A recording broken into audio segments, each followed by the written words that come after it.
बिस्मिल्लाहिर्रहमानिर्रहीम। सिलसिलेवार दर्स मसाइल में गुस्ल जे मसाइल जो अज बियो दर्स है। गुस्ल जे लफ्ज़ जी माना है विंझण, पानी से धोइण, मेल कुचेल के जिस्म का दूर करण। फुक़हाए कराम जी इस्तिलाह में गुस्ल मथे का पेरन ताईं जिस्म जे तमाम उन सतह के जे धोइण के चवंदा आहिनि, जंहिंजो धोइण कंहिं बि क़िस्म जे तकलीफ़ का सवाइ मुमकिन हुजे। या गुस्ल जी माना है। कलो के दर्स में असां गुस्ल जा फ़राइज़ ऐं सुनन वाजिबात बयान कयासीं।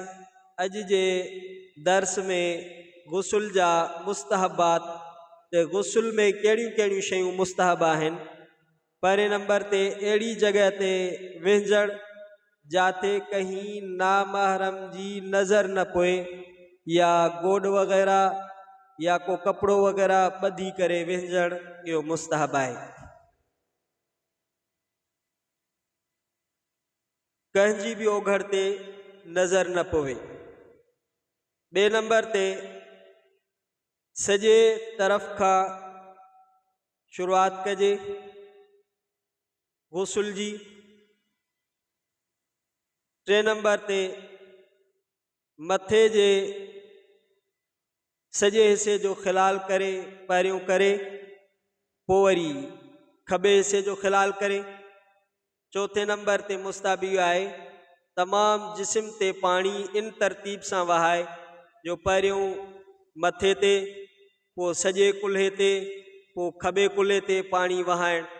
पंजे नंबर ते जेके शयूं वुज़ू में मुस्तहब आहिनि, उहे गुस्ल में भी मुस्तहब आहिनि।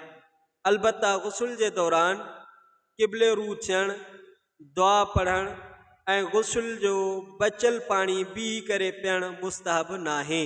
इन्हनि शयुनि खां परहेज़ करण घुर्जे।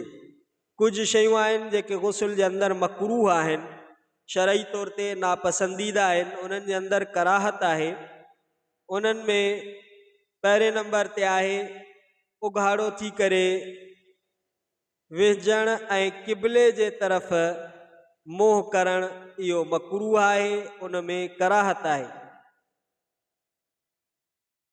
बिला ज़रूरत अहिड़ी जगह ते गुस्ल करण जाते कहीं जी नज़र पोए, इन जे अंदर भी कराहत आहे। ऐं गुस्ल में दुआऊं पढ़ण वग़ैरह इन्हनि में भी कराहत आहे। गुस्ल जे दौरान ज़रूरत का सवा ॻाल्हाइण मकरूह आहे। ऐं पंजे नंबर ते जेके शयूं वुज़ू में मकरूह आहिनि, उहे गुस्ल में भी मकरूह आहिनि।